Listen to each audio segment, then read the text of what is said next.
אנחנו רוצים להתחיל את החלק השני של היום. במהלך כנסי החלל מתקבצת כאן קהילה של מומחי חלל מכל מיני מדינות, ובהם גם ראשי סוכנויות חלל. את הדיון של בחירי סוכנויות חלל מהארץ ומהעולם תנחה פרופסור אנג'י בקלי, הדיקנית של אוניברסיטת החלל הבינלאומית. בעברה המקצועי הרבה מאוד שנות ניסיון, משנת 1982 כמהנדסת מערכות בפרויקטים שונים שקשורים בתחום החלל, עבודה בין היתר במרכז החלל מרשל של נאסא שנמצא בהנסוויל אלבמה, קריירה עשירה של לימוד והוראה במספר אוניברסיטאות. לפני המינוי שלה באוניברסיטת החלל הבינלאומית היא הייתה באוניברסיטה של טנסי, שם הייתה כסגנית דיקן למחקר, ובמספר אוניברסיטאות אחרות, ואנחנו שמחים על הקשר ארוך השנים של המכון, סוכנות החלל, הכנס עם אוניברסיטת החלל הבינלאומית, שהולך ומתעצם משנה לשנה. אז בבקשה, אני מזמין את פרופסור בקלי לנהל את הדיון.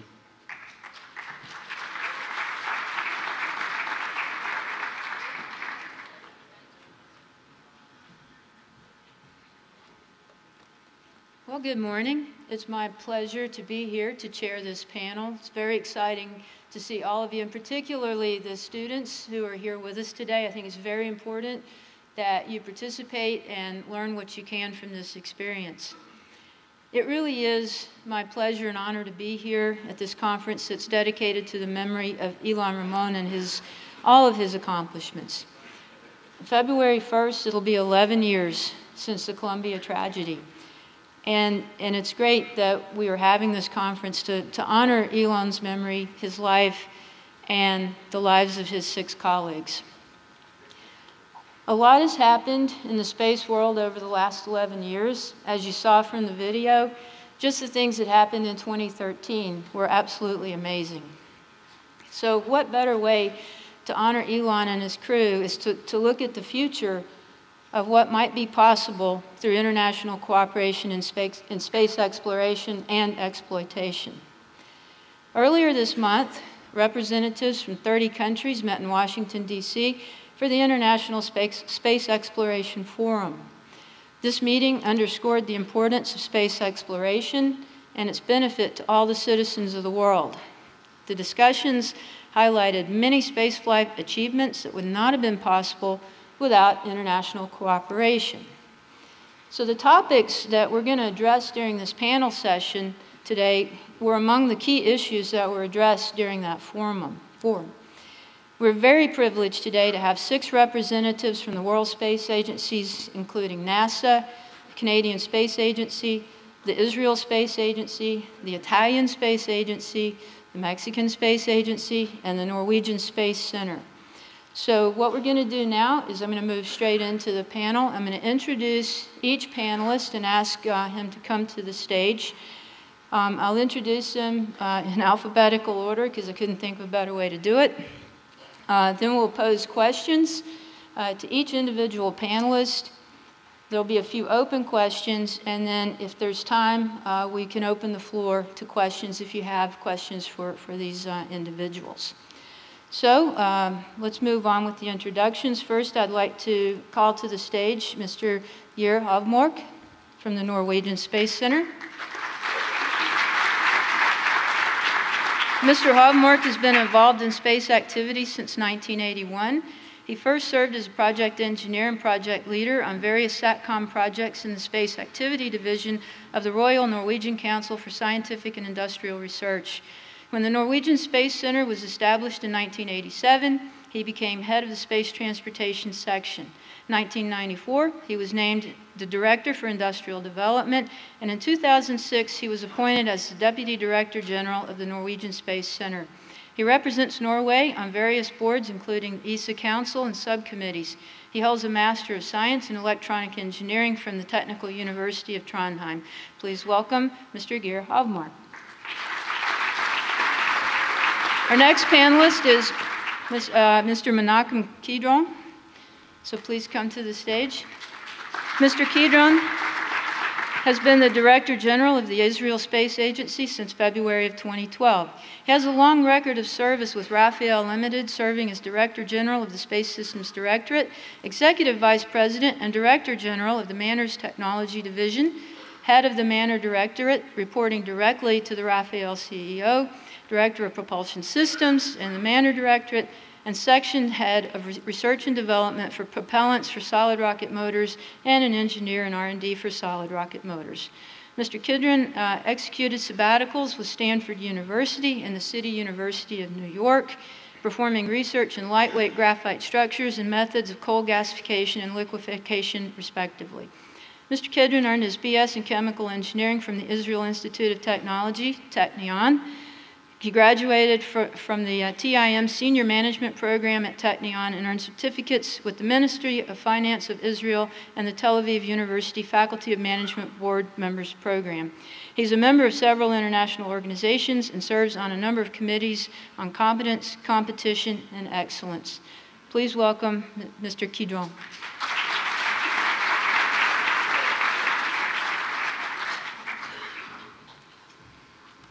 Next panelist is Professor Nazarino Mandolisi. He's representing the Italian Space Agency.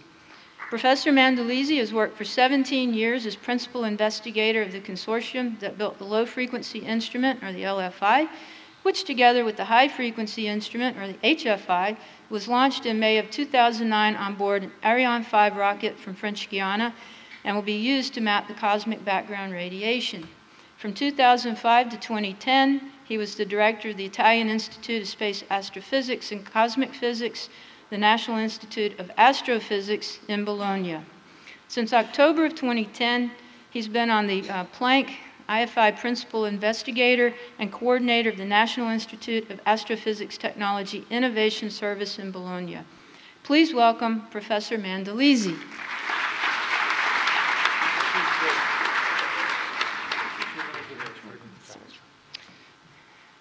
Our next panelist is Dr. Francisco Javier Mendieta. He's the Director General of the Mexican Space Agency.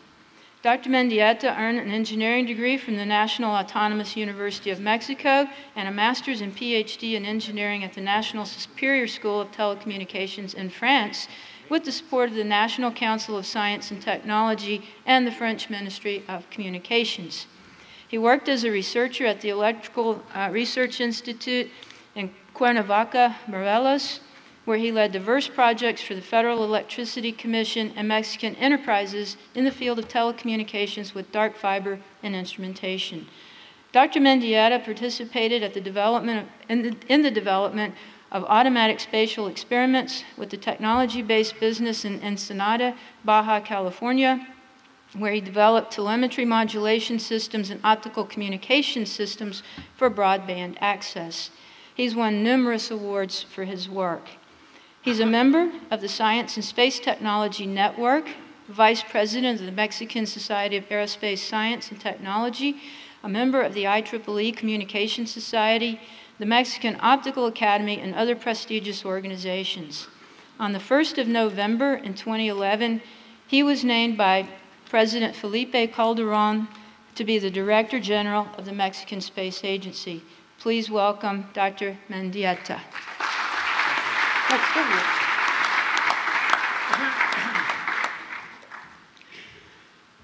I think you've all met our next panelist, General Walter Netenjik, who is the President of the Canadian Space Agency. Angie, that was a great introduction. No more needs that being said. But I have a whole page.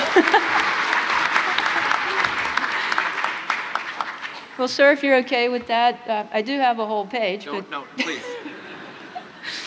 He's done a lot of stuff, a lot of really good stuff, and I'm very much looking for. I have to plug the Space Studies Program session coming up in Montreal this coming summer, the SSP 2014. We're really looking forward to working with the CSA and all the good people in Montreal to have a really great session of the ISU SSP. Thanks, Thank you for that.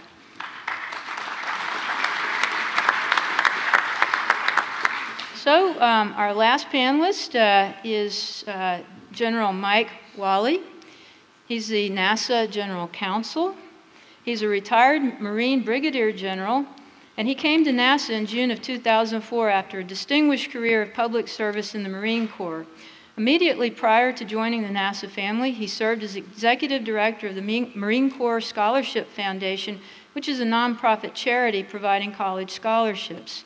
General Wally was commissioned through the Naval ROTC program at Harvard University in Cambridge, Massachusetts, after receiving his BA degree, magna cum laude, in history and literature. He holds a JD degree from the University of Virginia Law School, an LLM degree from the George Washington University in environmental law and land use, and a master's degree in national security and strategic studies from the College of Naval Warfare. General Wally was designated a naval aviator in June of 1968 and flew combat missions in Vietnam. After attending law school, he served in several military legal positions, eventually assigned as the staff judge advocate to the Commandant of the Marine Corps Director, Judge Advocate Division. In that capacity, he managed the activity and reserve Marine legal community of more than 1,500 attorneys, paralegals, and civil service support staff. So, welcome, General Wally.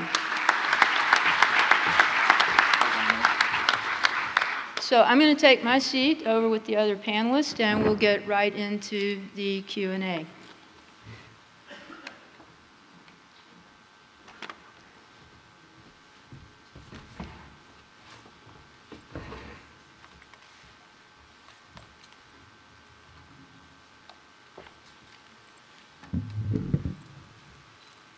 Okay, is the sound level okay? All right, great. If it's not, the symbol at ISU for speak louder is do that, so if you can't hear me, just let me know. So as I mentioned earlier, a lot of the questions are based on the discussions that came out of the International Space Exploration Forum. So the first question I'm going to propose to Mike Wally. So we've just learned that in the past few weeks that NASA plans to extend the operation of the International Space Station until at least 2024. Could you address, please, the importance of the space station in terms of scientific and societal benefits, how the space station figures into NASA's overall strategy of deep space exploration, and also please address how this might also provide an important opportunity for the international partners to increase their support for this facility. Well, thank you very much for the question, Dr. Buckley. Before I begin, let me just thank all of our hosts, and a special thanks from Charlie Bolden, who's the administrator of NASA. The Columbia crew has a very special place. In fact, this is Remembrance Week at NASA. And Ms. Ramon, it is an honor to be here, and as you can see, your husband is being honored along with the rest of the Columbia crew. And thank you so much to all of you for coming here. NASA has, I want to get into the question now. The International Space Station, it was very interesting listening to Paul and Ms. Foley talk about the benefits of space. One of the things that is part of this question, I want to highlight just what it has meant in terms of working together in space.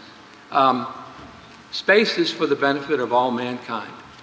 In the United States, NASA is the civil space agency, and as such, we are focused on benefiting all mankind. In fact, our charter requires and mandates that NASA work with our international partners. Probably the biggest benefit of the International Space Station is the fact that it is international.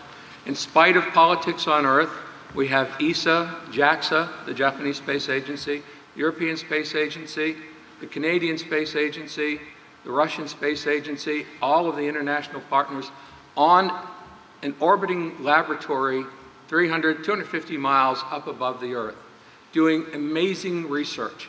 It has taken 15 years to build the space station. For those 15 years, smaller crews whose primary job was to keep the space station running. We are now at the point where the space station can continue to do and increase incredible research to benefit us here on Earth. You heard Paulo talk about bone loss up in space. Osteoporosis is a major problem on Earth for elderly people. We hope that we can continue to find ways to help all of mankind conquer the effects of osteoporosis. You heard him talking about cancer research. These are the things that we can now do now that we have the space station built. It was just 2 weeks ago that the Obama administration, President Obama, through Dr. Holdren, who heads our Office of Science and Technology, made the decision that the United States would continue the space station through at least 2024. Now, we hope that our partners on the space station and other international partners will join us in this tremendous endeavor for mankind and continue to find ways to improve life on Earth. You asked also about the value of the space station toward deep space exploration. Let me share NASA's thought, which I believe will be the thought of anybody who understands space travel, human spaceflight. There will be no deep space exploration until and unless we learn how to control bone loss, how to protect the human beings from space radiation, all of the different things that we need to know before we can go into deep space. So the value of the space station is not just for research on Earth, but it's also to help foster mankind's desire to explore, to go beyond the ordinary. So the space station has that role as well. And I think I've hit the 3 parts of the question, but if there's one I haven't hit, please let me know. I think you've covered it well. Thank you. Thank you.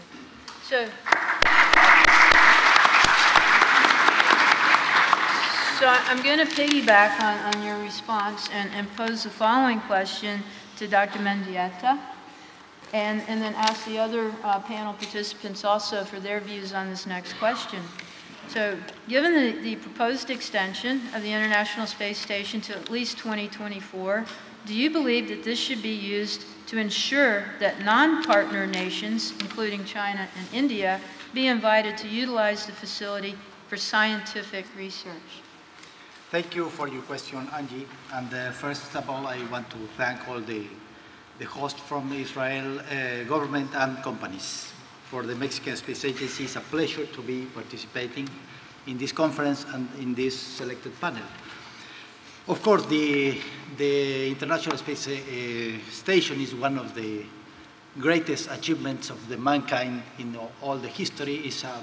Is an example, I would say, is the example of international cooperation in space, both for tackling societal needs that the developing countries as Mexico and other emerging countries are needing in a very urgent way because of the societal communications, disaster management, global change, and also all our communities from emerging countries that are energetic young populations are willing to participate in the greatest humankind projects in the space age.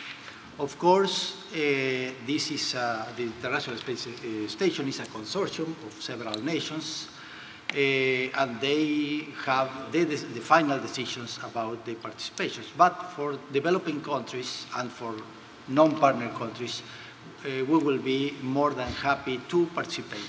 I think there are many things that we can offer.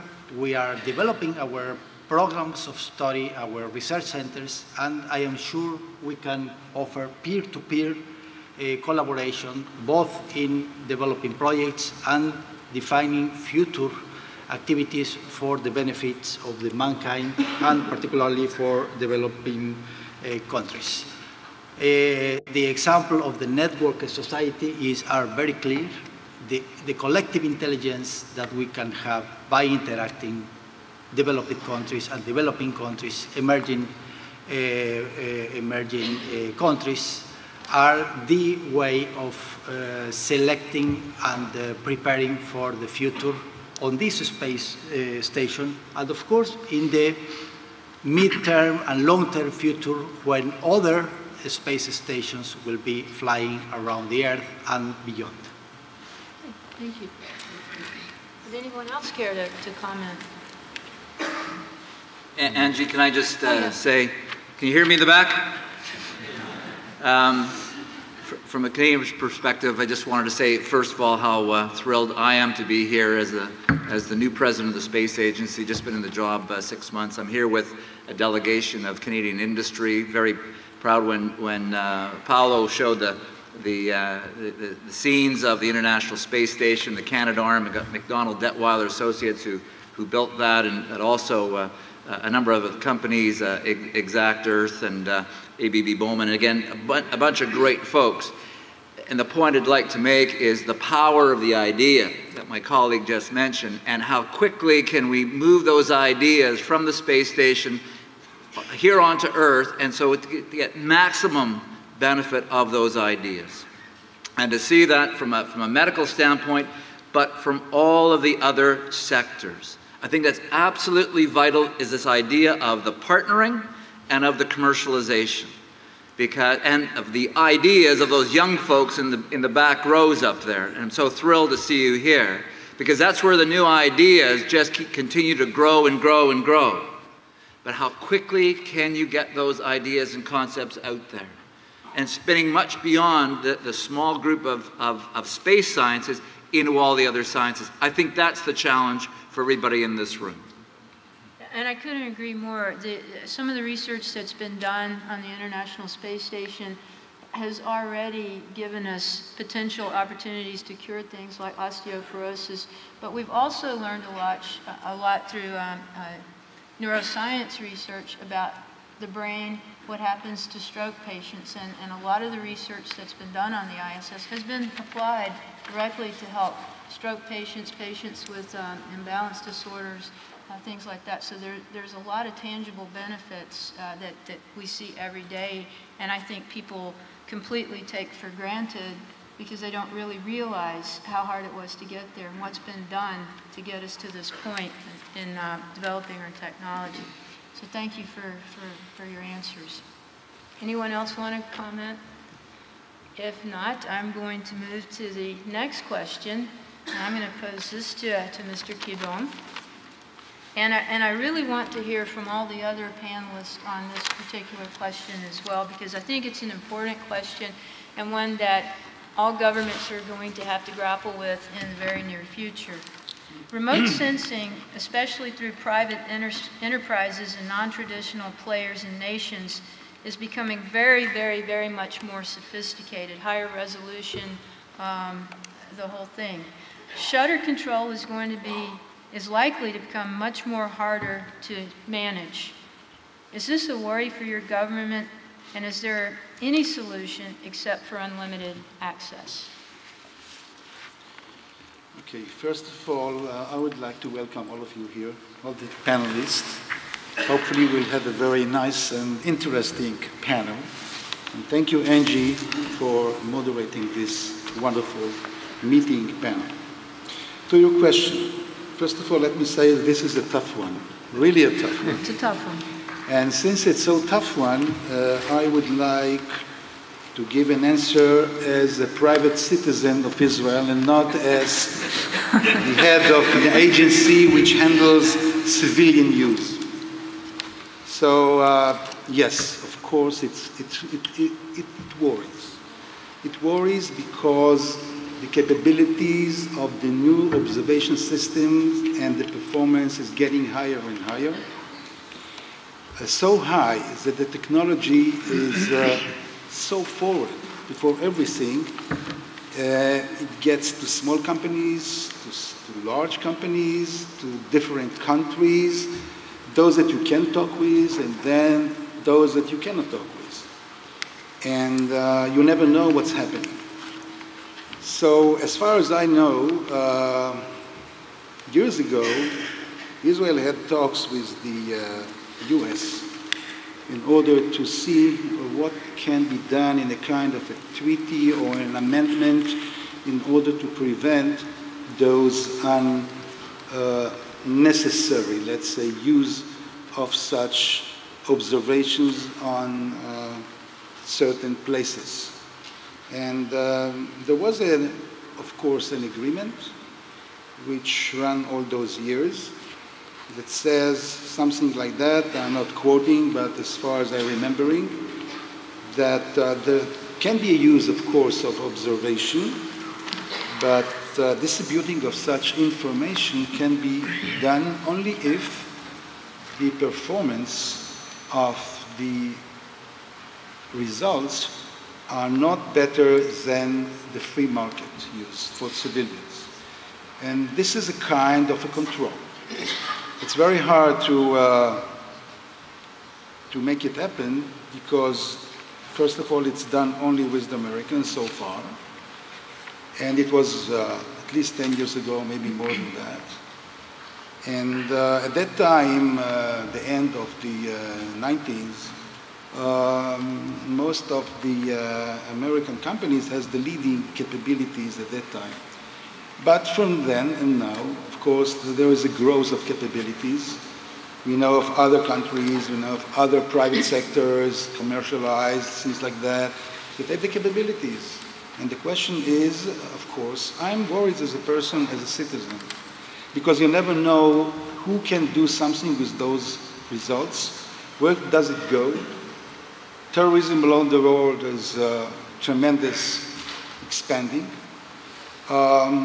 Data from space can be used for terrorism as well, for every place in the world. And relating to our country, I believe same goes for all the others. We will have, I mean, when I say we, I think all humankind have to look for a kind of a control. Since, number one, I believe it has to be in the policy and political view, in a way that we can come to a treaty which will cover all the countries in the world.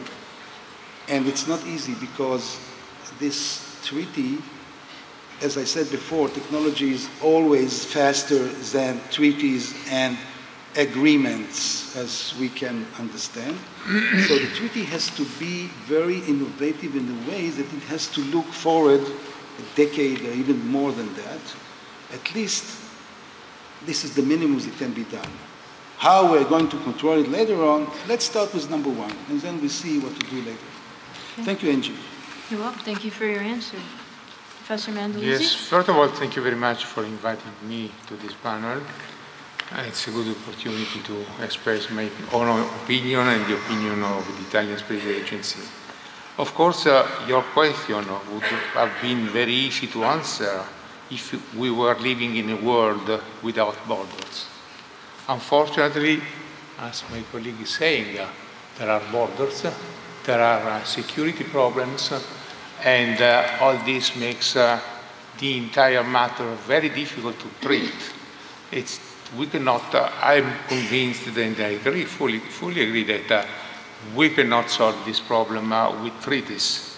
Treaties are slow, are difficult to reach, and you never have the guarantee that they will be respected. Mm-hmm. So I think we are facing in the future the problem of what is called the open data access. And personally, I don't know how to face this problem, but we have to do it. Otherwise, this world, the full transparency would become into full darkness. Thank you. Would someone else like to comment? Sir? Thank you, Angie. I'm not sure if you can hear me all over. I don't have the voice of Walter, but I will try. First, I would like to also to thanks for all the hospitality by those who are arranging this conference. I had the pleasure of being here last year and look forward also to be here in the future. The problem that has been touched upon is getting a lot of attention in Norway. And one of the reasons for this is that the biggest ground earth station for data reception of polar orbiting satellites is in Norway, or more correctly, on an island between Norway and the North Pole. It's on Svalbard. And Svalbard is under Norwegian sovereignty, but at the same time according to an international arrangement. There's very special rules ruling up there. It's not to be used for military purposes. It's as clear as that. It's written in a very special way, but this is the clear meaning. And as you have said, most of the Earth observation satellite, they are multi-purpose satellite, dual-use satellite. And we ran into that problem as we are delivering data to almost all countries all over the world. We have to be sure that we can guarantee that there are no military information in it. But also weather data is military information, or can be used as you know. So again, we have a lot of attention on it, and we are balancing. And of course, the media is looking at us all the time. But so far, I think we have been able to go on the clear path. Thank you. I'm just glad that the host here, Menachem Kidron, took it on, because this is a tough issue. It's a conundrum that we're all facing, because it's the desire for open data on the one hand, the reality of sovereignty, the need for sovereignty of each of our nations, and in a country like Canada, the need for privacy. And how do you reconcile these? You know, and just think about whenever you see a news report on any channel around the world, and the fact that there is no shutter control on a smartphone. And there's that immediacy from that picture to images being flashed around the world. And that's a situation from space. So somewhere, and again, the know-how is in this room and elsewhere, to reconcile these three realities of transparency. People want transparency, but nations require sovereignty over their domain, and at the same time protecting the privacy of our citizens. It is a tough one. Thank you. Those are good points, and again, this is going to be a really challenging issue, particularly for the generation coming behind us, because it's only going to get better. And when I think of what I can sit down at my computer right now, fire up Google Earth, and find my house, you know, I can find the place where I park my car. Yeah, that's pretty amazing, and you do have to ask questions of sovereignty, of privacy, and things like that. On the other hand, the implications could be quite positive when it comes to things like, you know, humanitarian aid, disaster relief and recovery, and things like that. And in fact, I can see insurance companies being all over this high-resolution data immediately after a disaster to confirm that claims being made are in fact factual. So there's lots of opportunities, but again, there's a lot of things that we really need to think carefully about, and moving forward into the future, continue to consider things like sovereignty and privacy and openness. But anyone else? Yes, if I may add something, I mean, unfortunately, I'm also the president of an Italian company called DJOS, who is commercializing the products of the constellation of radar satellites called Cosmos SkyMate. And I said unfortunately because my duties are legal duties. So if something wrong happens, everybody comes to me and say, okay, you have done something wrong, go to jail. I mean, I'm not even aware of what's happening. And the issue comes out because, I mean, how can you be sure that you are selling images or data or whatever products you are selling concerning the Earth observation to companies who are not used by the military or using the images for military uses. You know, you can say we have countries who are friends, we have countries who are not, and this is a first selection, but it's very rough selection. Yeah, good. Well, thank you all panelists for your comments on that question. Sure. You may ask a question. Okay, I'm a little bit disappointed because I was sure that when I'm talking about treaties and end up with this, the other panelists will give answers and solutions, how to control it. And I'm a little bit disappointed that all of us couldn't make any good idea so far. Yes, Unfortunately, no. I agree. Yeah, I think finally we live in an open society, and since the invention of the telephone and the other medias, as McLuhan sometimes observed, we are more and more observed. Now we have sensor networks, we have cameras everywhere, and we are in a digital economy, which is absolutely necessary for the future of the humanity, and there is no, it's irreversible. And humanity has to be sufficiently imaginative to have these trade-offs. How much you balance your personal security, your intimity, in which you need to be private. However, you need the open information for your developing, for your, at the personal level, at the family, at the institutional, at the country level. Then I think that's a matter of imagination, how we put the limit, how we make these trade-offs between an observed society and a private society, given the emergence of the media, the sensor networks that will be monitoring everything, the environment, the weather, the human body, the work life, the industry life, the academic and the health life of the population. Well, we've raised some interesting issues, particularly of privacy and sovereignty, and I wish that we had, I mean, the demographic of the panel is obvious. I wish we had someone more junior to ask this question, because if you think about things like Facebook and how the younger generation is in constant touch and they share all of this information. I read an article the other day that said we're probably now dealing with the first generation to ever grow up with no real concept of personal privacy because everything's out there. So it's going to be really interesting to see how the people who come after us deal with this sort of issue. And some of these people, I mean, especially people who aren't so familiar with the importance of sovereignty and things like that, they may be saying, what's the big deal? Just a different viewpoint. Yeah, the other day I was having a conversation with my 34-year-old son, and I asked him a question. He said, wait a second, let me look up. And he pulled out his smartphone, and I said, what are you doing? He said, I'm Googling it. And then he looked at me and he said, Google knows everything. and in fact, we have hit the point where Google does know everything. Our internet accumulators of data know everything.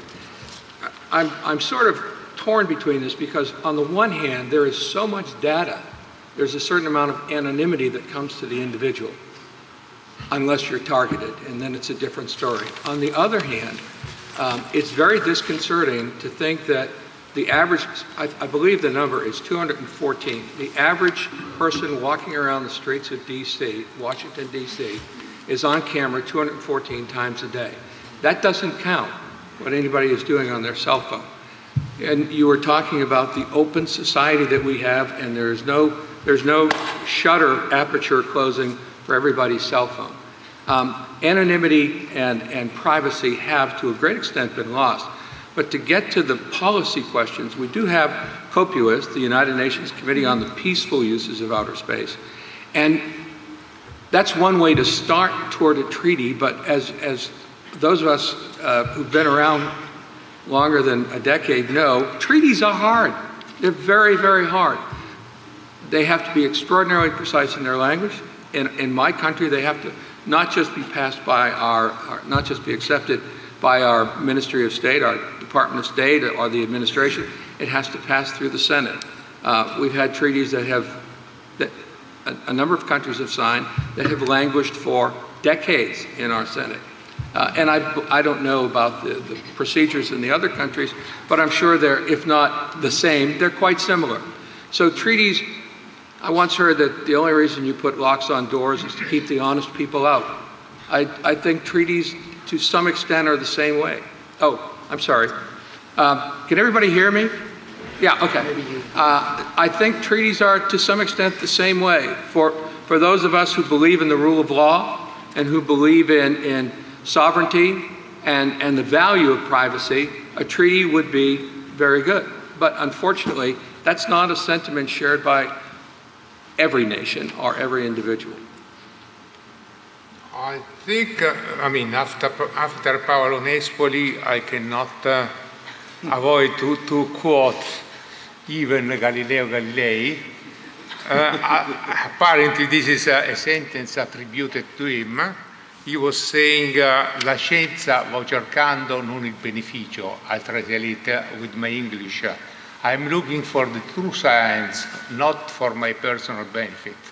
And I think that's the essence of the question we were answering to. Exactly. How do we solve it? It's a hard question to solve. It's a hard question. And I think it'll be discussed for years to come. And particularly as resolutions improve and more data becomes available. Yes. So, if Angie, there... I feel that we're going to discuss this matter the next year as well. We can do that. All right. Well, thank you all. We cannot forget that Copernicus is, which is the ESA program for Earth observation, is coming out with Sentinel-1 and so forth and so on, and we have to deal quite quickly if we want the treaty to be signed. Exactly. Okay. Well, thank you all for your comments on that question. So we're going to move into a different direction, and Walter, I'm going to pose this question to you first, but again, I would appreciate the inputs of all the other panelists. So the global exploration of space is currently at a low point. Budgets are really tight, and the cost to take the next major step is extraordinarily high. While space agencies talk optimistically about reviving a global exploration program built on incremental steps, a true coordinated approach appears to be only on paper and just a paper exercise at this moment, like the International Space Exploration Coordinating Group Global Exploration Roadmap. Sir, what is your vision for breaking this logjam? Thanks very much, Angie, for the question. Please be able to answer this one, at least from a Canadian perspective, but also as Canada's chairing the ISEG committee today, and that is really 14 spacefaring nations coming together and trying to find a common roadmap to move ahead.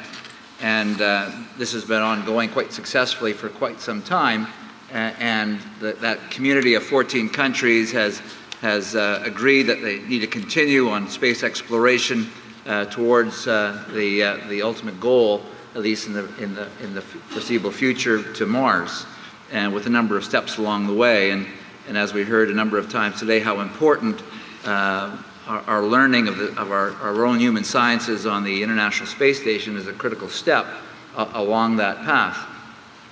The fact is that in order to get to the International Space Station, as my colleague Mike said a few moments ago, it took 15 years to build that. The world economy kind of goes up and down like a roller coaster. Up and down like a roller coaster. And there's good times and there's bad times. But no matter what the financial times are, it truly is about partnerships. Partnerships where we share the risks, as we remember Columbia, but we also share the investments. And so what is absolutely key is that although some may call it a paper exercise, it actually is a convergence of intent to have that roadmap, which is absolutely essential so that all the countries that do have these shared goals can go back to their respective governments and lay that out to them. So I think partnering is absolutely key. A second piece that is, I think, very important is commercialization. And it's been proven now, again, that commercial interest can do a lot of the similar things that government has done as effectively and often more efficiently. And so, and I'm really pleased to see, as we had the meeting in Washington just a few weeks ago at the ISEG, people talking about that and finding ways and means to enhance the commercial opportunities, because once they see those commercial opportunities, you get a lot more investment. So it truly is about partnerships, and we share all the risks, and we share the learning. Thank you. Thank you for that. Yes, it is very important that we continue to look forward, and yes, it is on paper right now, but everything kind of starts that way.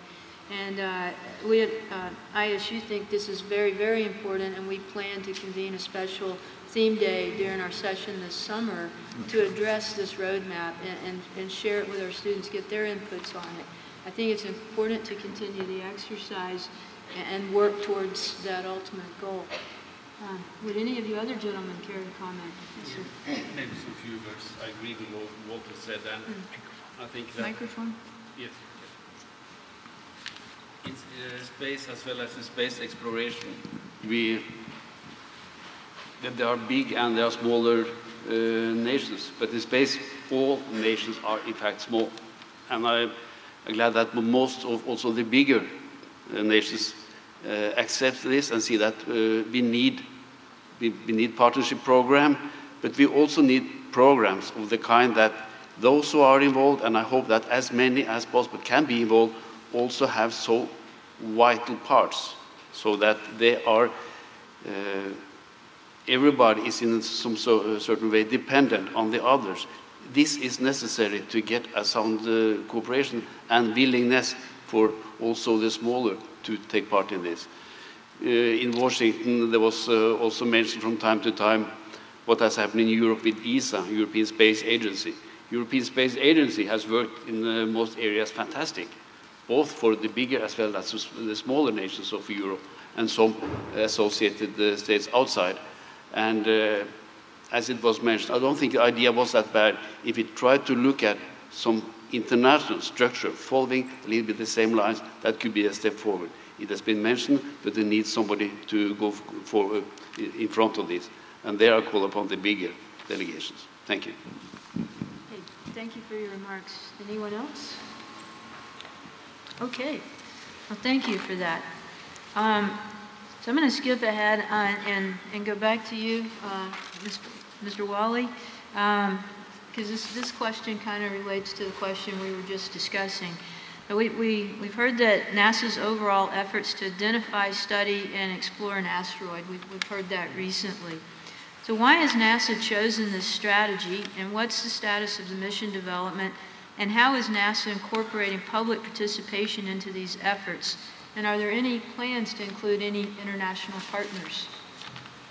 Thank you for the question. Let me answer the last part first. Okay. Yes, the asteroid retrieval mission that we're now discussing at NASA, we do hope that we can have a lot of international and public participation in this.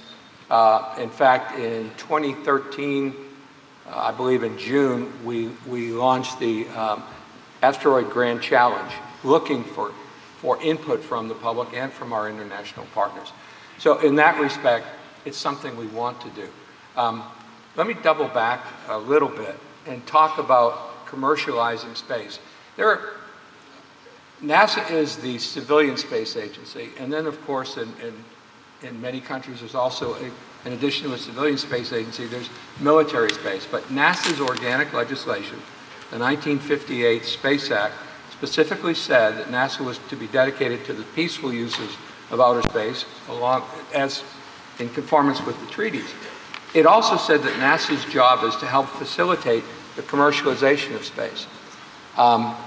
The asteroid research, the asteroid recovery mission, to put a little context on for those of you who may not be aware of it, what NASA hopes to do is to capture a small asteroid, and by small I mean something in the neighborhood of 7 meters by 4 meters, capture that asteroid and bring it to an orbit around the moon, and then have astronauts visit that particular asteroid. Now, when I first started at NASA, and it was the 2004 when President Bush announced the Moon, Mars, and Beyond, I I was not at NASA at the time, and I kind of scratched my head. And I've come to learn, and this is, I think the students will understand this intuitively. It's not about the destination. It's about the journey.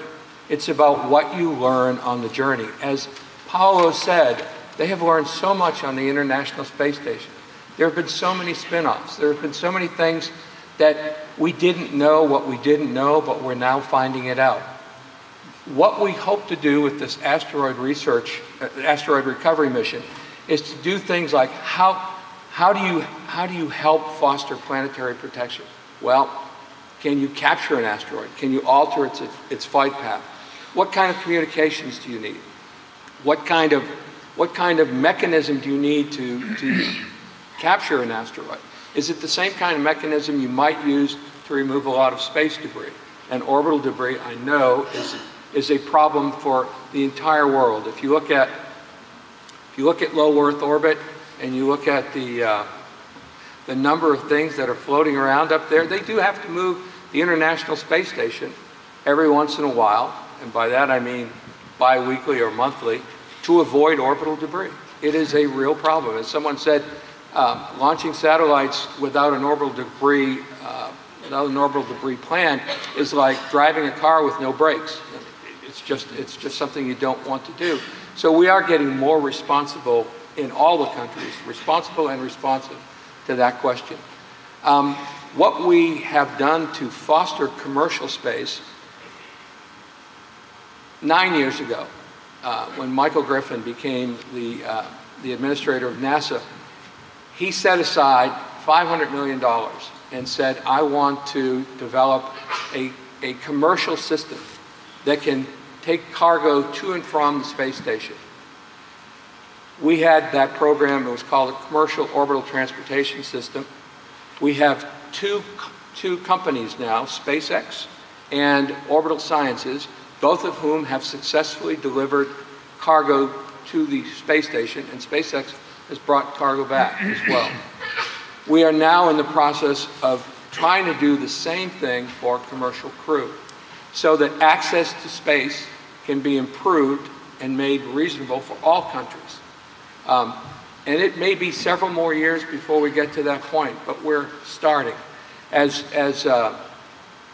I want to digress for just a moment, because there are a lot of young folks in the room.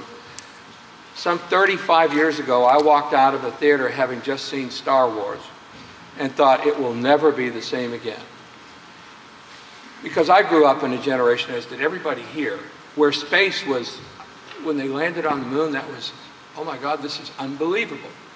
And yet, your generation, the younger generation, well, what's the big deal? We've already been to the moon. But if you really listen carefully to Paolo and to what the folks up here are saying, space is extraordinarily difficult.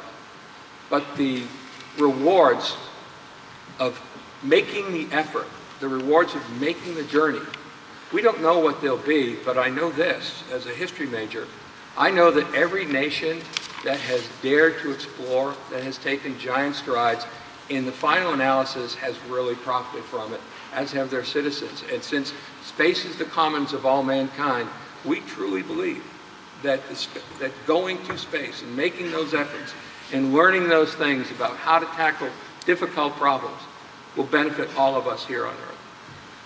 So the asteroid recovery mission is part and parcel of that. Does it sound a little science fiction? Sure, but if you don't try, you'll never know. Thank you. Anyone else care to comment on that? If you could please pass me the microphone. I've been asked to use the microphone. So. Yeah, okay, let me just move up. Can you hear me? Okay. Let me move on the fear of asteroids, which are smaller than 1 kilometer in size. This is a fear because we have just had an event in Russia, which was catastrophic. Do we have any plan to defend the Earth for such fears? That question is directed to me. No, it's directed to no, I understand. It's directed to everybody. I know the answer, of course, but it's for the audience. Right. You're exactly right. It's we're a very young civilization. I mean, in terms of the history of this galaxy or of this universe, we're the snap of a finger. And if you look at the moon, it's pretty pockmarked. And if you look at Earth, it was pretty pockmarked in its day. So I don't think the question is, will we ever encounter this, but what will be the size of what hits us? And you're absolutely right. We need to start thinking about in terms of planetary defense. And part of the asteroid mission is that kind of thought process. What are the kinds of things we might do to deflect an asteroid? And the other topic on this issue is the space, as our doctor is asking, is going to be more and more crowded. And since budgets are tight, this will push countries in smaller and smaller satellites, micro, nano, pico satellites. So the space will be even more crowded. Don't you think that we need even in that field a treaty in such a way that whoever will send a satellite, micro, or nano, or pico, into the space has to deal with the destruction of it, the safe destruction of it. Yes, I think we'd all agree that that's a really important... It's a pleonastic question, of course. Yeah, of course, yeah. And I guess we've all seen the movie Gravity. It was a stretch, but it made a good point. And this is an issue of concern for all, and I think it's one that, of course, the generation coming behind us, we're making a mess, they're going to clean it up. So, any additional comments on this point? I would like to mention the developing countries' perspective, because as the budgets are very tight, even for developed countries, for developing countries, it's still more important to have access. The key word is access to space with these small femto, nano, micro satellites. Of course, Mexico and other developing countries, of course, we are responsibility, and in all our programs we are putting in advance the end of life of our future systems. But the problem is also how do we participate in these exploration programs? Of course, the space has byproducts or solutions originally intended for space that find applications on ground, which are very useful and still on applications in our countries. And much more complex is how the developing countries will participate in the commercialization of space. There are several fields where there is a clear commercial end, like telecommunications, GPS, and the future GNSS, enhanced systems. But other, like Earth observations, we have to find imaginative solutions. But we are absolutely committed to participate in these huge projects with limited budgets, and the only way is collaboration. Even we have been collaborating with our great neighbor with a CubeSat flying by an asteroid. That's we are already participating. And just thank you for mentioning film Gravity, which is from a Mexican director, and also talking about this danger for the possible asteroid impact, which the last important one was in Mexico also, 70 million years ago, in the Yucatan Peninsula. Okay, well, thank you for that. So, We've made reference to the students in the audience any number of times during the course of this panel, so I'm going to direct this question to you, Mr. Hovmark, but I want to hear the comments from all the other panelists because this is a really important issue, particularly when we think about the future. In light of the changing demographic in the space workforce, we're seeing a strong interest in science, technology, engineering, and mathematics, or STEM education, and some people are even adding an A in there for the arts, for STEAM education. And this is to prepare the next generation of specialists in space exploration and exploitation.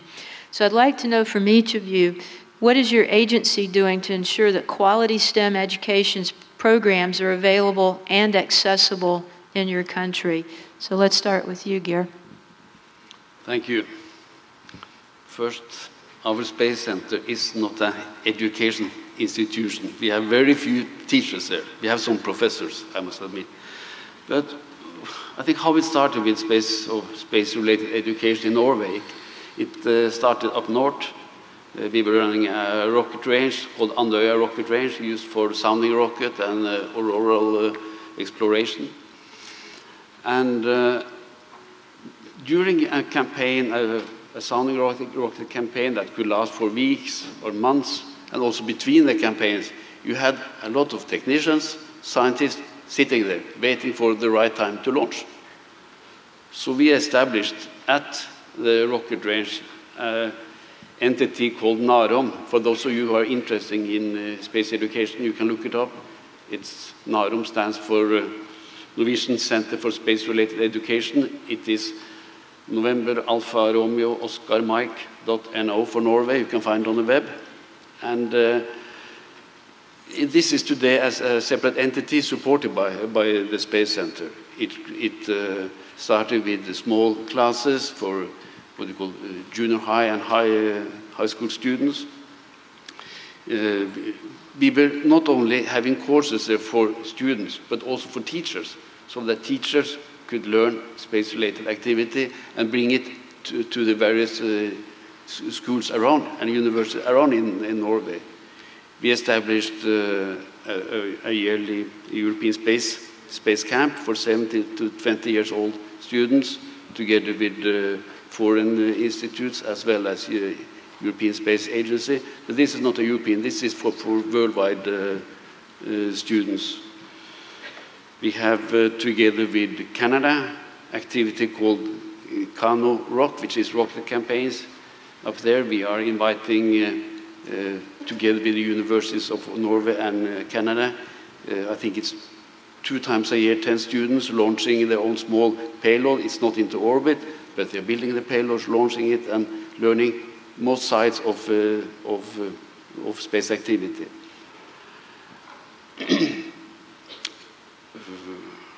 We are giving support. This is, of course, educational activity outside Norway to courses like with you, to the National Space University, to the International Space Camp, and support for students to go worldwide to conferences, etc. In space, there are, I can say, 2 branches as I divided. You have the scientific side, and you have the more application and technology oriented. The Space Center is, well, the Space Center activity is first of all linked to the latter part.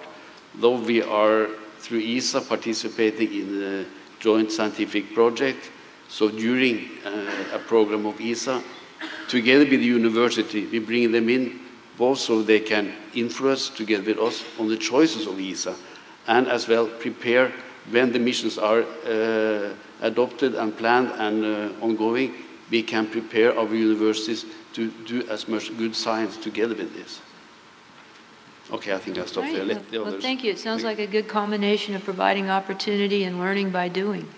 So, yes, if I may, we have over the years also had different kind of space technology courses at the universities, but most of the space turnover and technology or technological activities in Norway are on an equipment level. We don't produce big satellites of our own. So there are most of the experienced people we need is people in more traditional fields like mechanism,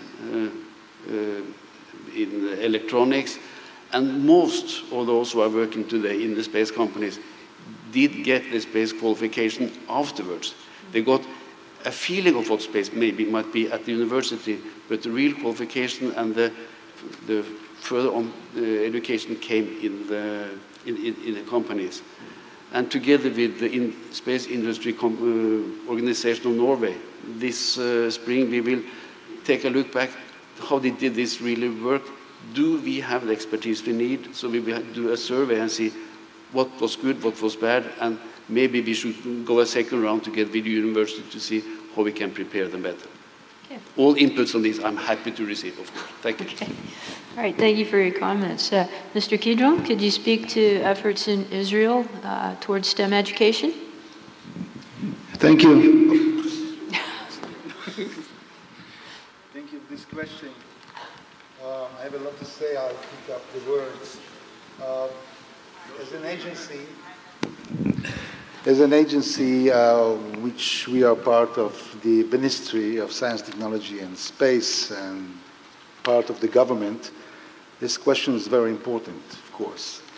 And this is one of our directives of the new program of our agency, which means how do we engage space and how do we draw the attention of the community and everybody else in a way that space and science is one of the most important things to invest in. So as a matter of fact, this week we are doing all the job. The conference, of course, and the week we're engaging the community, the youngest, the space centers all over the world, all over the country.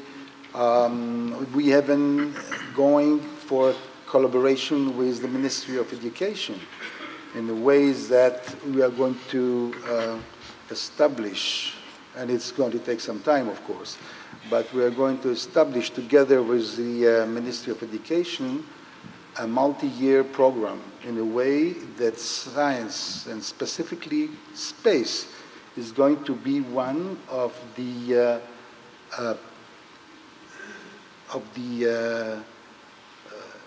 subjects that are going to be learned, studied from the beginning when a child can, a pupil can read in the lowest classes, like the second grade or the third grade, up to the end to the university. And I'm going to tell you that it looks very easy to do it because space is so inspiring, you know, so interesting. And people here and students here in Israel are doing very nice. And once you draw the attention, then the issue is on the table. And I don't know whether everybody knows here out of these panelists, so not far away from here in Herzliya, and we are sitting in Herzliya, about 300 meters from here there is a high school of Herzliya in which kids ages of 13, 14, up to 18 are building right now the first nanosatellite in Israel and maybe in the world. And this is going to be launched in April this year. And it's not going to be just a rock in space, but also it has a detector which is going to serve as search and rescue and things like that. And they have a clean room and the ground station, and they are going to communicate. And this is only one example. So we are supporting those activities very hardly. And I believe that once the attention is on the table, then the universities and the high schools and all the other entities and universities will be looking what is missing for the next generation. And those kids, they are going to be the next generation. They are going to go to Mars and to far away and here and there, and I wish you all the best. Thank you for your question. What an awesome opportunity for those students that are near here. I know that I do a lot of, when I go back to the States, I visit schools, and it's just amazing the enthusiasm that space generates. And I don't know about your experiences, but the hardest questions I've ever been asked have come from 7- and 8-year-old students, because they're just so enthusiastic, and to their mind there's no limit, and they'll ask you anything. So I think indeed space is a great motivator. So would you care to comment on STEM? Sure. Fair enough. Can you hear me with this microphone, or do you need the... Can you hear me in the back? Okay, thank you. So I use this microphone. Let me answer to your question in a more general way. I guess the space is just the peak of the iceberg. So if I answer just for space, I think I would be limited in what I think. The question would better, I mean, from my point of view, be posed, what do you think will be the future of the world?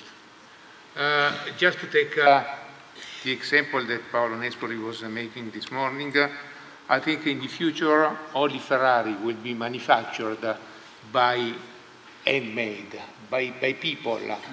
Fiat, the Fiat or Chrysler, Fiat, whatever they will be called, will be done entirely by robotics.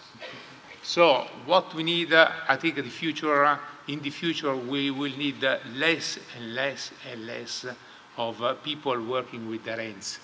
We need the people which work with their intelligence, their freshness, their fantasy. We need, and that's why we need people which are cultured, which have specialities in mathematics, in physics, in space science, in whatever else it's needed for building the new era of this world. And certainly space is the peak of the iceberg, and we have to start via space. So I'm teaching technological transfer to my students, to doctorate students, and what I'm saying, if you have an idea, please, it doesn't cost you much. Open a spin-off and be, how do you say, be attractive with your idea. Offer the best of what you can. Thank you. Sir? What's going on in Mexico? Yes, of course, the human capital is an important part. I would think is the most important part of a developing country space program. Of course, Mexico and Latin American countries are making a great effort for putting together these programs. And the space is a great enabler for imagination in the inspirational. I would think in Mexico there are first are the dinosaurs, second is the human body, and third is the space, and not very far away one for the others. The illusion of the travel since Ulysses or Gulliver or Star Trek are inspirational for our young people for this value, understanding the values, because our young are distracted or even threatened by other values that I think the space and the science in general are useful for having the value of the work, the value of the method, the value of the reason and the truth, which are very important in a transversal incidence on our societies.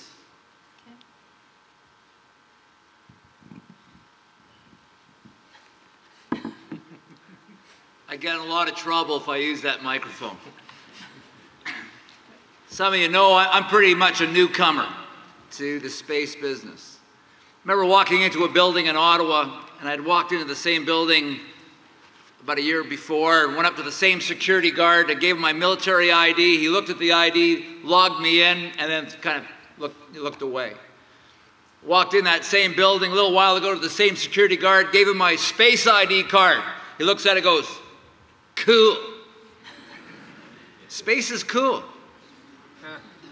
And space inspires like nothing else. And so I think all of our agencies have a unique role in enabling those extraordinary teachers and college professors to enable the students so that they'll be up on this stage in a few years. And I was thrilled, Menachem mentioned the nano satellite built right just a few hundred meters away. And I know the teacher of that class is in here in this room. I met some of the students who are in grade 10, grade 11. If the teacher's here, please stand up. Where are you?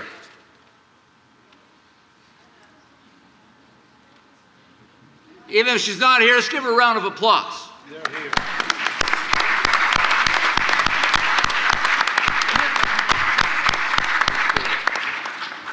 Is she up there? What's her name? She's at the exhibition. Okay, she's on duty. But the fact is all of us have a role to enable those teachers so that they can inspire all of those students. And again, it's the inspiration by Ilan. It's the inspiration by Paolo. And from a Canadian perspective, this past year, Chris Hadfield, who I'm sure, how many folks in this room watched his YouTube videos? There you go. And you're probably a better singer because of the experience. But the fact that he inspired, Ilan inspired, Paolo inspired, in the same way that the Apollo landings inspired us. And so I think that all of us have a role to providing the information, providing the opportunity, so that we continue to move forward with these ideas and move forward with discovery. And that's what our agency does in Canada. Thank you. Thank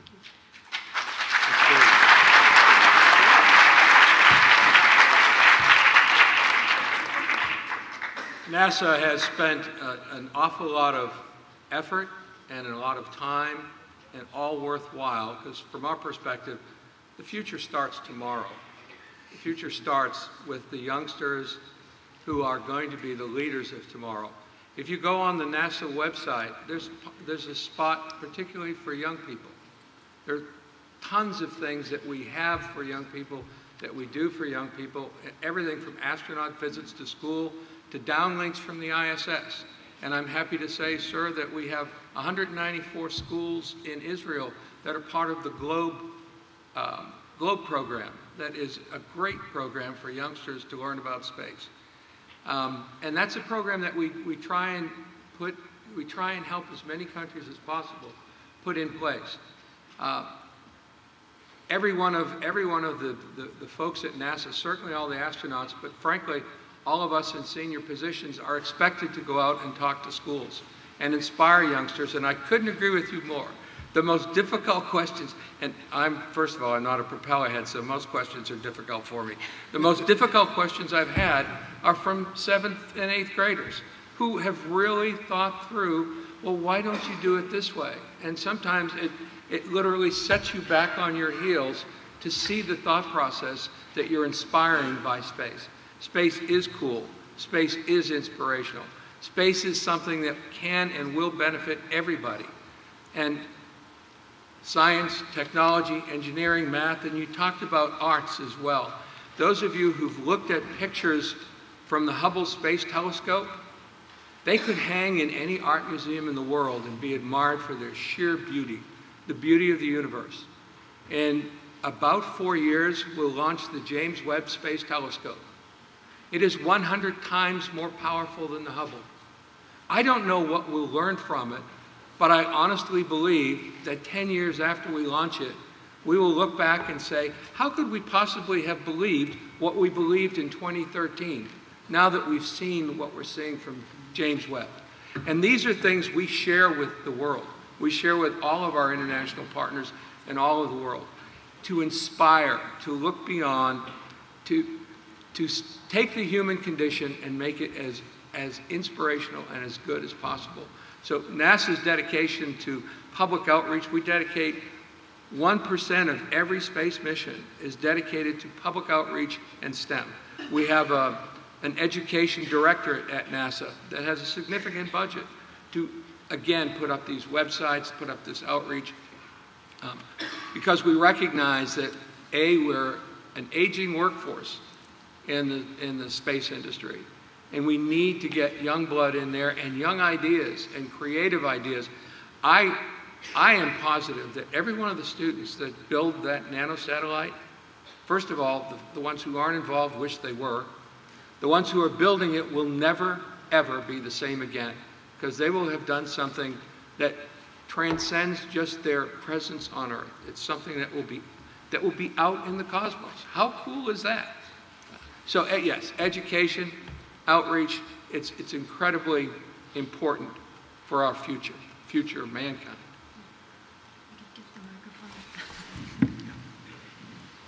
Unlike Walter, I do need the microphone to be heard. So I really appreciate the comments of all the panelists on the STEM issue.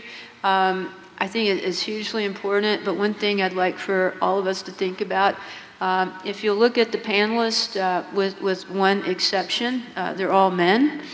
And I'd really like to see a day where we have a heads of space agencies panel with at least half of the people being female. I think it's doable. And to all the young women out there, it is like the coolest career path you could ever imagine. I mean, I was inspired, by the moon landings, and from that moment, I knew what I was going to do. I knew I would do something in space. I really wanted to be an astronaut, but, I'm not perfect. So really hard to be an astronaut. But I've gotten to fly in microgravity. I've done, I don't even know, thousands of parabolas in zero-G aircraft. So, it's a great career path. It's fun. You get to meet a lot of interesting people. It's very rewarding. It's hard, but that's what makes it fun. That's what makes it so rewarding. So to all the young women, stick with it. It's a great thing to do, and you'll be on this stage one of these days. And I think you had one more remark you wanted to make. Yes, it was something that came to my mind when you talked about the difficult questions. ESA and NASA together, some years ago, they had some tomato seeds that they put on board on a satellite. It was launched. It was in orbit for, I think, 7 years before it could be taken down again. It was called Eureka, European Retrievable Carrier. It was delayed because of the Challenge accident. And from that one, we received a lot of tomato seeds, but we also received a lot of seeds from the same plant that had not been in orbit. And then it was up to the scientists and the children to find out what is different. I was able to catch some of these packs of seeds, and I distribute them to various kindergartens. And I was in one and talked about the space shuttle, what had happened, and they were not able to see big differences. But I got a fantastic question, and that was a young boy having listened to me, looked at me for some minutes, and then he was a little bit curious about how high up the shuttle was flying. And I said, some few hundred kilometers. And he said, but still, didn't that irritate God? What was his reaction to this? How did he react? And I don't exactly remember what kind of reaction I had, what I answered, but I was speechless. But I also wanted to add, you can do a lot with very simple means. I think it's hardly any week in Oslo at the Space Center, and this is a small center of some 35, 40 people, that I don't meet a school class somewhere in the building. We are lucky to have a big auditorium, and we use as often as we have somebody available, not necessarily teachers, we don't have them, but we have somebody that are good enough and have good enough general knowledge to give a 3-hour presentation of the various sides of space. And these 30 people that lives, or these children, 10, 12 years of age, they don't forget. And some of them, we have launched, I think it's 3 student satellites now. We have 3 underway, and many of them has been through this, let's say, gate. Well, that's fantastic. So I've got one more question that I've put together, and I'll go ahead and pose this. This is for you, Professor Mandolisi. And we can't have a panel discussion without talking about new space. So new space, and by that I mean non-government investment in space activities, is truly accelerating. However, most of the activity is currently taking place in the United States. Does your country have, or is it developing a policy to ensure that industries within your country can take advantage of this trend? And if so, how's it being done? And what kind of economic models or incentives do you have that would motivate industry in your country to take advantage of this? Okay, since we are at the end of our panel, I guess, let me just make a joke. I mean, you're asking to an Italian a roadmap to follow. Let me have a look to my dictionary. It's here. No, I don't find it. It's something which is not in our dictionary. But joking apart, I think, I mean, space, we have heard today in this, during this brief discussion by all the panelists, it's a multi-dimensional puzzle. We have just touched a few of the dimensions. We have touched the security versus the open data. We have touched the globality of space. We have touched the monitoring of the crisis, the environment, so forth and so on. We have not touched launchers. We have not touched the relationships between the European Union and ESA. So there are many, many, many dimensions. It's a very complicated puzzle. But the element you're asking for is how Italy is facing the commercialization of the space. And I think it's the private investments in space have been attracted because the big country budgets for space are tighter and tighter. And I think this is a way for increasing the offer and to decrease the prices and the costs. That's the way, and this is what the United States is doing successfully. But my personal view is that at the end, the full privatization of space will be all in the field of tourism. All the other, private companies, even though they are private, I'm sorry if this is my view, you may answer. Yeah. I think the private companies are private companies, but at the end they will have order, and they have order from the government. And so it's that a full privatization of the space companies. From the point of, let me answer what we think in the Italian Space Agency. In the Italian, as you know, the Italian economics is mainly based on small, medium enterprises, and I think we should look at those in order to have them in this business of privatization of space, because they can do it, because they have lower prices lower costs than the big industries. Big industries may deal with large programs. Small industries, small companies may deal with small satellites, nano-satellites, micro-satellites, high technology, cheap costs. And this is the way we are following, and we are pushing also the SME to join to the spin-offs and to join to the universities, because there is a lot of know-how in the university. It's not properly addressed in the sense of being immediately usable by companies, but there is a lot of know-how which has to be used. So this is the way we are following now. Thank you for that. Would anyone else care to address that? Okay, please.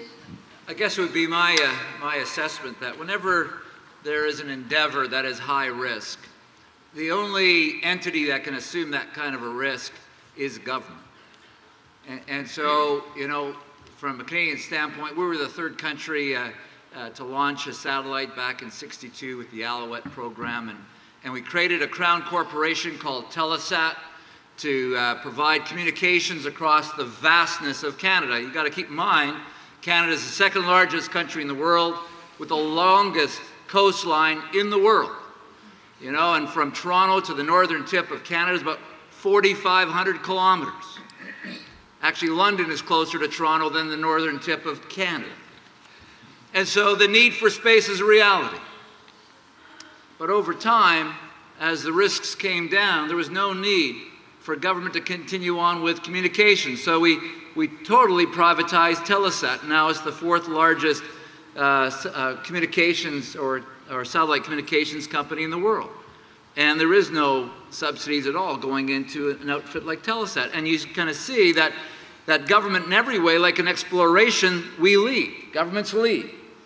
But where the risks kind of come down to a medium or low level, then commercial interest can come in behind and do it, if more effectively, or cheaper. And I'm just thinking about the Russian EVA the other day and launching an Earthcast, a couple of cameras that providing imagery of the Earth in terms of open data. And again, that's another example of imagery. Just thinking about Magellan Aerospace in Winnipeg having launched rockets since 1962, initially for the Canadian government, but now totally in terms of science.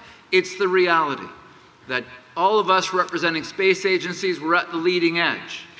But where we can, it's so important that we partner with industry, partner with the universities, and to spin that out as soon as we can so we can take on the next step, which again is that higher risk. Thank you. Thank you for that. So I'm going to look to our conference organizer and see how we're doing on time, because we're good on time. So if the panelists agree, I'd like to take this opportunity to open up the questions to the floor. If anyone would like to pose a question to one or all of our panelists. And I would really enjoy having some questions maybe from the student participants. Maybe there's something on your mind that how often do you get to talk to 6 experts like this, okay? They're here, we're all here, and we'd like to answer your questions. So if there's a way to do that, could we please facilitate that? You're going to have to bring the house lights up a little because we can't see you. I think you have to give this microphone to somebody else. I will give an example.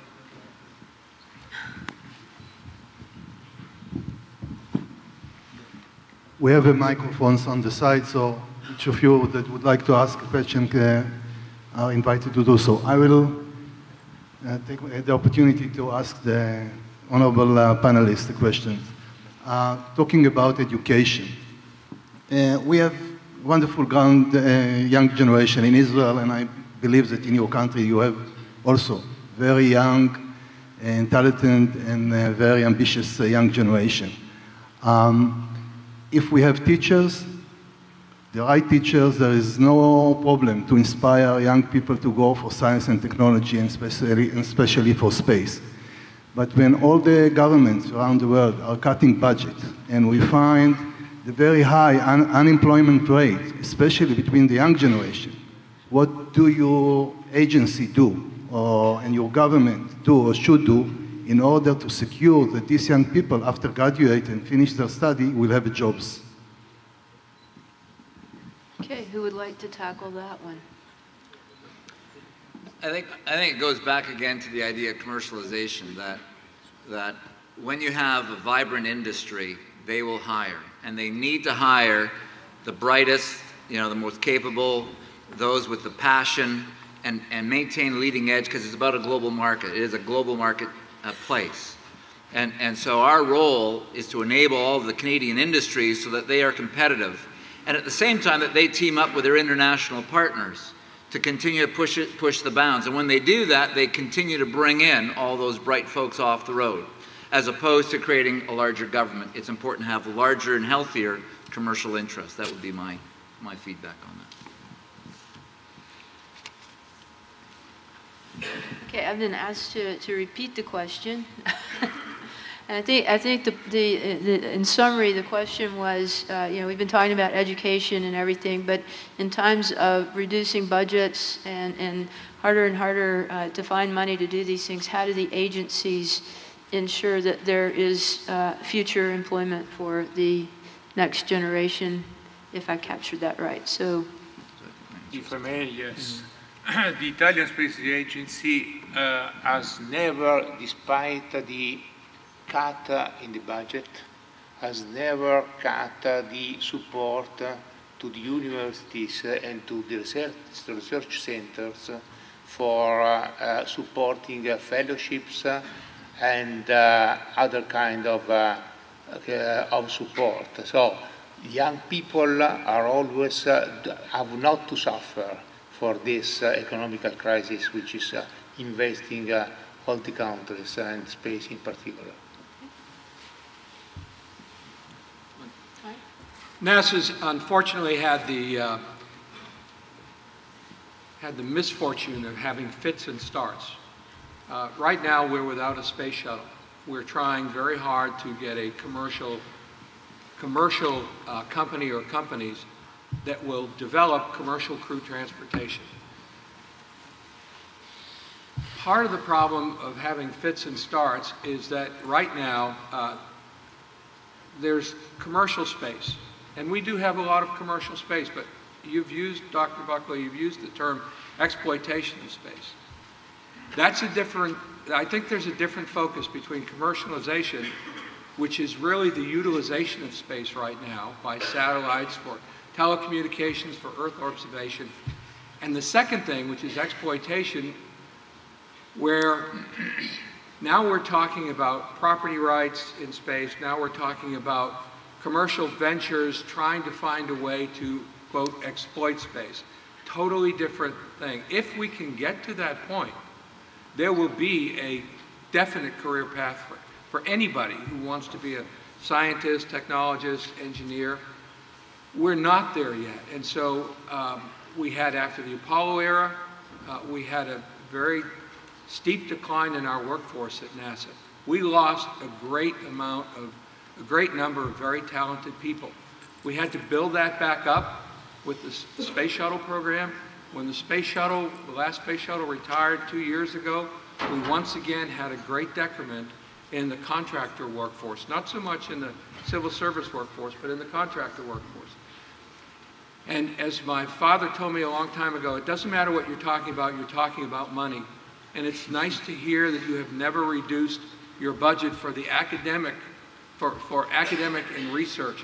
But what we need to do is proselytize to governments at large and to the communities at large just how important space not only is, but can be. I don't know what the resources are that we can find on the moon or on an asteroid, but I believe there's tremendous value in finding out if we can, in fact, exploit space, but for the common benefit of all mankind. And therein lies the problem. It's got to be for the common benefit. So there are a lot of, from a legal point of view, there are a tremendous amount of questions in terms of what are the property rights? Is it, hey, I'm here first, so it's all mine? It can't be that way. We have the Committee on Peaceful Uses of Outer Space. We have academics who are debating space property rights, but in the final analysis, it's the folks up in the back of the audience here who are going to basically determine what the final outcome of these debates are. So commercializing space, we've done a pretty good job of it. We have satellites, we may even have space tourism in the not so distant future. Exploitation is another level, and it really is going to take a world view of space and a world understanding of just how valuable space is before we can get to the point where we have that career path for everybody who's interested in being a scientist, technologist, or engineer in the space business. And we on this panel may not live to see it, but I hope there comes a day where humanity can work together, resolve these issues, And going to work in space will become just as common as getting on the train to go to another city, to go to work somewhere else. I mean, you do your job, you just do it in space. I think that would be an amazing situation, and I hope we get there. And I think we will. So, yes. I understood the question as what can space and space industry to improve number of jobs for younger people in space. If I look at what we have seen in my country, the turnover of space activity is quite big. If you compare to, at least to the rest of the world, it's about 2% of the complete market, according to PricewaterhouseCoopers. But out of these more than 1 billion euro, it's only about 10–15%, which is what most people will maybe call space, things that are going up there or doing something with what's up there. It means launchers, satellites, etc. The rest is in services based on space activity. It's not making TV or TV programs because that's too far downstream. But we are talking about the increase in the downstream business. If you look at the launcher market over the last year has been more or less stable. It has not increased much, if it has increased at all, because there's maybe a few more launchers, but it's also reduced cost of the launch operations. It's the same for satellites. So the space market, the upstream market, is more or less stable. I think it was it Dan Goldin that many years ago said that 50% of the US jobs in 20 years is not even thought about. It will come later. Look at your telephone and the applications. After a white paper in Norwegian Parliament last year, we got a message back. It was quite an agreement on the general strategy of space and the willingness to invest in space. But the Space Center was asked to find ways to cooperate with other support institutes and organizations in Norway to improve the downstream activity based on space itself. So be some kind of a liaison between the ground-based market and activity and what's happening in space. Let me say, first of all, that I totally agree with you, Mike, and with your father, of course. I told you about that everything is about money. And I'm not talking about budget or money that we have to pay for. I'm talking about budget and monies that we have to invest in. Now, we in Israel are a small country, but we have a lot of capabilities grown up from the defense needs far away. But the market and the business is in the civilian side, and it's outside of Israel. And in order to compete and have some more cooperation, we need budget to invest in our industries in a way that we can even extend our capabilities, in a way that we can contribute to new agencies to come over together, pick up those new ideas, create projects, create those projects that will bring some more and more profit for both sides in a way that we can then pay to those scientists and engineers and whatever in our industry. And this is exactly what we are looking for. As maybe everybody knows here, recently we got some additional budget from the government. It's much more than we had before, but it's much less than we need for those projects. Hopefully, next years we will get some more. And in this case, we will create the new capabilities in the way that we, together with you guys, we will be able to create much more ideas and much more products for the benefit of both of us. Thank you so much. Yes, sir. Oh. Let me add something on science. Let me add something. Okay. If I may add something on this issue, I'm sorry. Yeah, it's okay. We have talked about space in general, but never touched science. Science is one of the most rewardable piece of science. don't forget, let's try not to forget that science was one of the beginnings, at least in Europe, for the startup visa.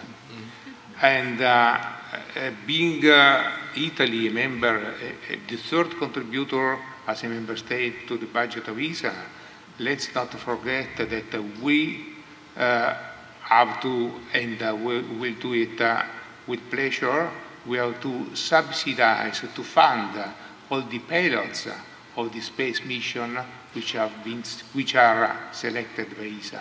So there is a reward into the young people in this field, and this is positive, certainly.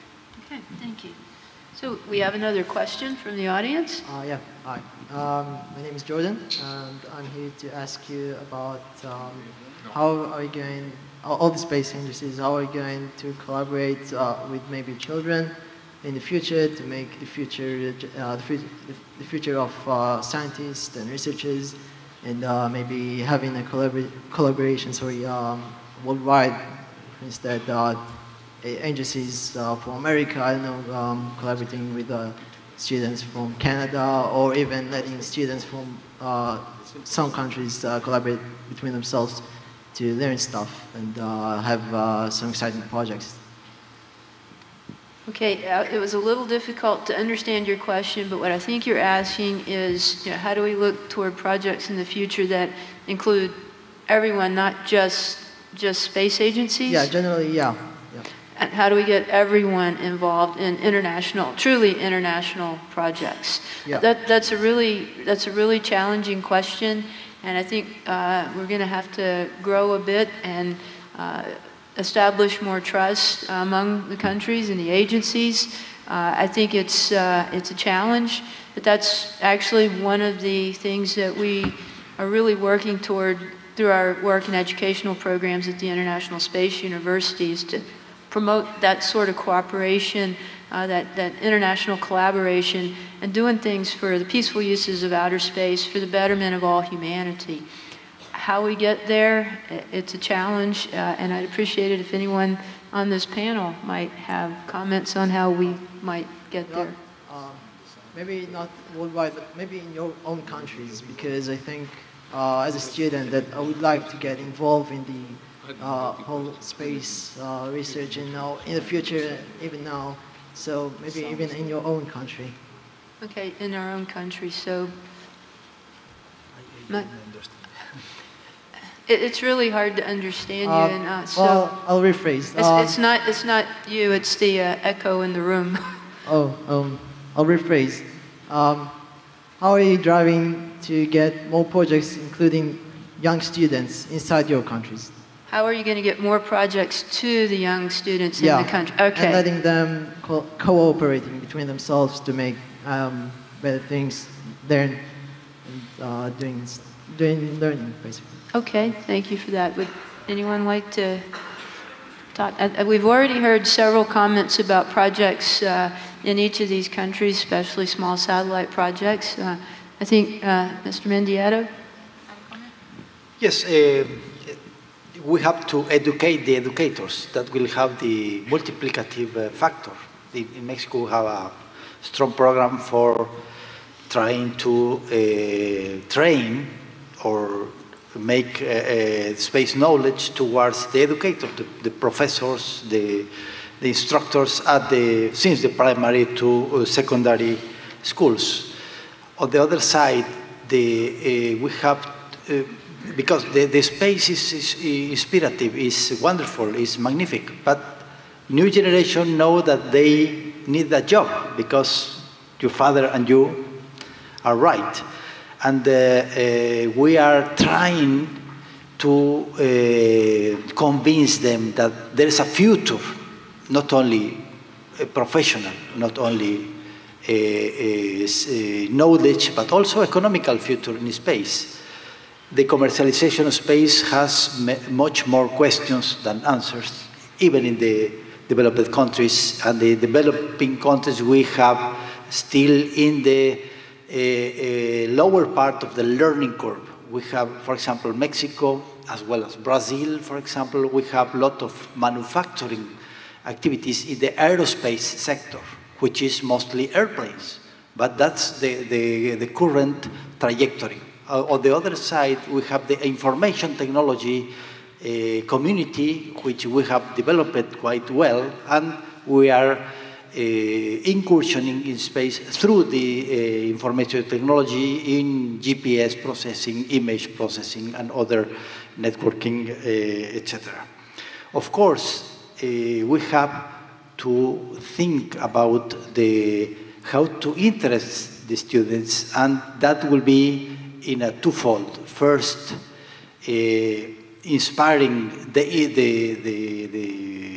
professors, and on the other side, try to find a way to progress rapidly in the learning curve. And the only way is collaboration, choosing these future projects that will involve not only the linear and historical or legacy from airplanes to space, but incorporating information technologies and targeting future applications. Of course, everything is about money, but everything is risk involved. And we have a young, energetic population. Mexico is graduating almost the same amount of engineers as the United States.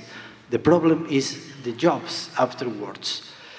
And on the other side, we have very good research centers, but in the basic science. Then we need something in between, which is intellectual property, risk, venture capital. And in this way, we will have to fill all the links in the chain value. And an important example in the region is Brazil, that has very well progressed from planes to satellites, but also incorporating ITCs and other similar technologies. All right, well, thank you everyone for your remarks. I'm getting the, we have time for one more? Okay, one more?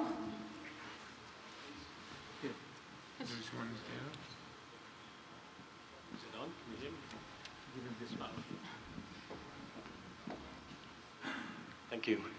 My name is Niels Boos. I'm new in this business as the CEO for GomSpace, representing one of the companies that the students should work with in the future. And we're dealing all the time with how to develop this business and how to get further. And we're also always dealing within our company, what is the bottlenecks?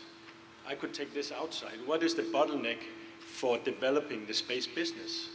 From the academic world, from the science work, getting into the commercialization. Is it young students, which is definitely necessary, we're struggling at the moment? Is it to develop missions that is needed? Or where do you see is it politics, or where do you see the bottlenecks is to get the commercialization going on? Okay, your question is about what, in our opinion, are the bottlenecks that prevent commercialization from happening? I think it's communications, because there's, can you hear me? I think a lot of it's communications.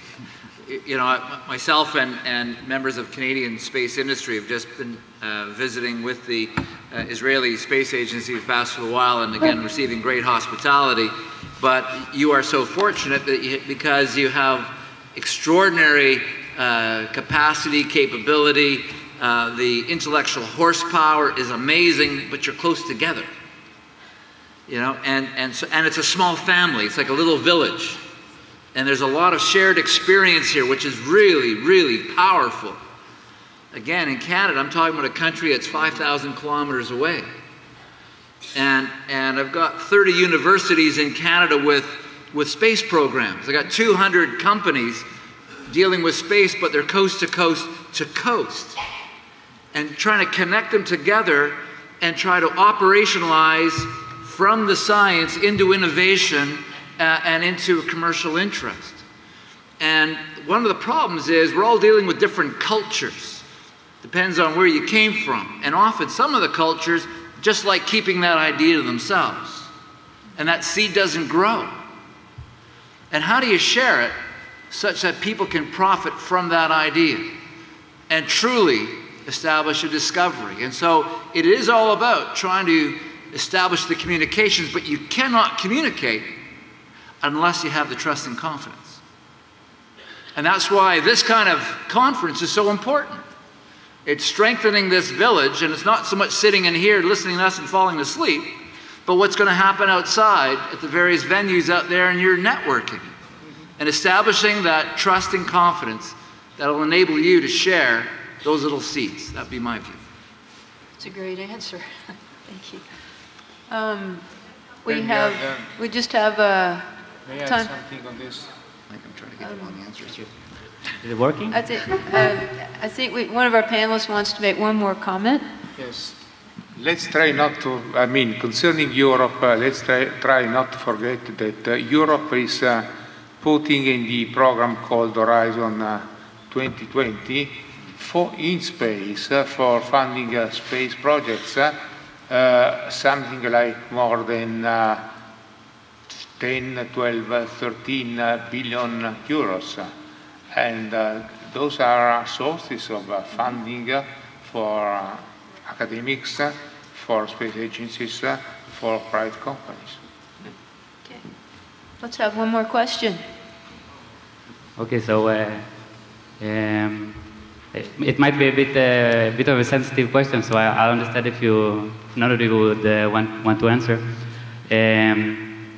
I would wonder, because in my opinion, a lot of the space projects which are from the security aspect of space are going not incorporated with the civilian projects. And would you think that these two could be combined in a good way to achieve goals like I don't know, incorporating? You talked about new space, for instance. Could it be incorporated with the security of space, or is it just two lines that go apart from each other and cannot be incorporated? Because there is a lot of knowledge that is gained by security projects, and I think a lot of times it's not shared with the world, with the academic world, with the civilian world, and I think it might be a good opportunity, and a lot of incorporation can come out of it. If I understand your question correctly, you're talking about military space and civilian space, and how might they better cooperate and share information. Exactly, yeah. And work together. And clearly, there's a requirement now for military space, for national sovereignty, things like that. But many of the civil space programs have derived significant benefit from military programs that have come before them. I would be interesting to hear the comments, particularly from Walter and Mike on this particular. I think you're talking about kind of dual use, kind of working together, kinds of things.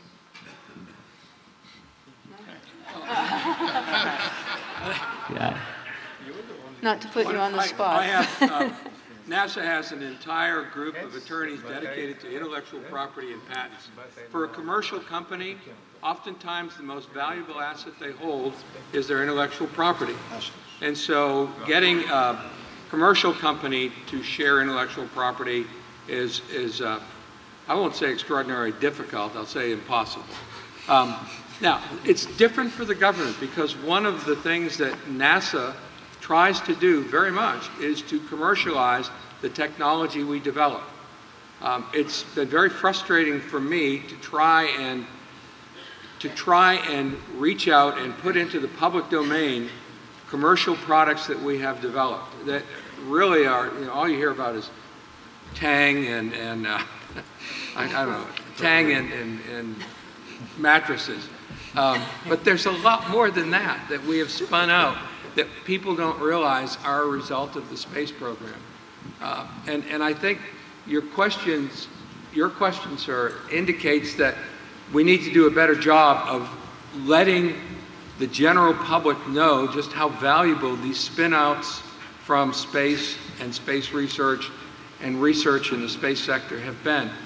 Because in our case, it will translate into, I hope, a willingness by the public to invest. NASA, we are about 0.4% of the federal budget. When you ask people in America, how much you think of the federal budget, what the percentage we spend on NASA, people go, oh, I don't know, 5%? I wish. What's the percentage we ought to be investing in the future? I think it's at least 5%. But it's very difficult when there are all the puts and takes. It's very difficult unless you can show concrete results of what has come from space. And that's why personally, and I think all of us here feel the same way, why I really am happy that we have finished the construction of the International Space Station. I'm delighted that we're going to extend it for at least 10 more years, and I am hopeful that in very soon, within this 10 years, there are earth-shaking discoveries that people can directly relate to space. And that will sort of get, hopefully, the population to tell their governments, we need to invest in this. We don't want to be left behind. We need to invest in this because it's investing in our future, it's investing in our youth, it's investing in mankind. Okay. No. Well, thank you for your remarks. I guess I'd just add that so many of the innovations that have occurred have been sponsored by governments because of the high risk and the amount of investment required. And I just think of the innovation that has come from militaries, and I always go back to the US military's DARPA program that gave us the internet as being an example. And without their innovation, we would not be a networked society that we are today. I do agree that we do not talk enough about the benefits of space, and we need to do that more. And we need to translate that technology that's been developed for a defense or a sovereignty, security perspective and transition that into commercial uses faster. I think that's all of our challenge. Okay, well, thank you for that. I know there are probably more questions, but I'm going to use my chair's prerogative to terminate the discussion, at least for now. We've been here for a little over 2 hours, and I'd like to thank the panelists for their cooperation, their participation, and your stamina. Done a great job.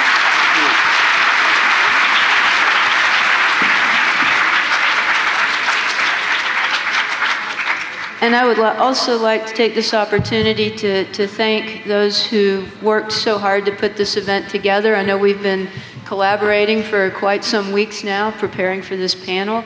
I'd like to thank the Israel Ministry of Science, Technology, and Space, the Israel Space Agency, the Fisher Institute, and in particular, the Ramon Foundation, because I think conferences like this are really important because we share a lot of information, we learn from each other, but I think it's also very important to remember those like Ilan Ramon and his colleagues who have given their lives to move things forward. I think it's really important to always hold on to their memories, and I hope this conference goes on for not tens, but for hundreds of years. I think it's really important that we remember these people. And thank you, and it's been my honor to sit with these gentlemen and chair this event. Thank you very much. Thank you, Professor Buckley, for the extraordinary panel.